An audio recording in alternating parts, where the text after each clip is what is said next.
দুধ দিয়ে গোসল করাই দিচ্ছে।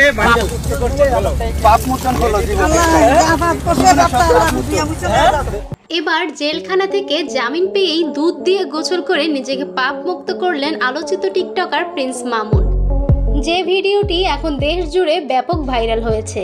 ভিউয়ার্স, পুরো ভিডিওটি শুরু থেকে শেষ পর্যন্ত দেখে অবশ্যই আপনার মতামতটি জানিয়ে দিন।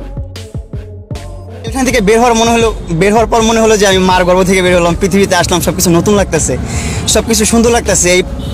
আমাকে যদি কেউ ক্ষতি করে সুখে থাকে সে সুখে থাকুক, আর আমাকে যদি কষ্ট দিয়ে সে ভালো থাকে ভালো থাকুক। মামুনের মা মামুনকে দুধ দিয়ে গোসল করিয়ে দিচ্ছেন। জামিন পেয়ে ভীষণ খুশি প্রিন্স মামুন। পেছনের ভুল আর সামনে তিনি করতে চান না। জেলে বন্দী হয়ে সব সময় দুশ্চিন্তায় ছিলেন টিকটকার প্রিন্স মামুন। কবে তিনি জামিন পাবেন এই চিন্তাই করেছেন। প্রায় 1 মাস জেলে বন্দি থাকতে হয়েছে প্রিন্স মামুনকে।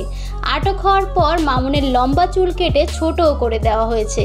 যদিও ঈদের দিন জেলের ভিতরে নেচে সবাইকে বিনোদনও দিয়েছিলেন টিকটকার প্রিন্স মামুন, যে ভিডিও ভাইরাল হয়েছিল অন্তর্জালে।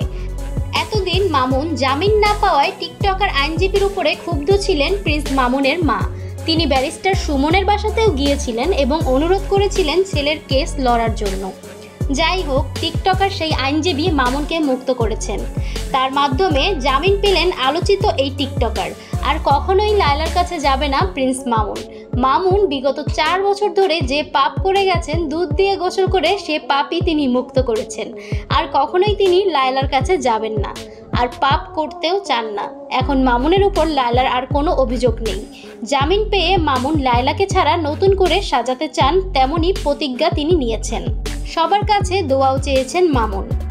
সো ভিউয়ার্স, মামুনের এই দুধ দিয়ে গোসল করার বিষয়টিতে আপনার কি মতামত তা জানিয়ে কমেন্ট করে দিন এবং ভিডিওটি দেখার জন্য আপনাকে ধন্যবাদ।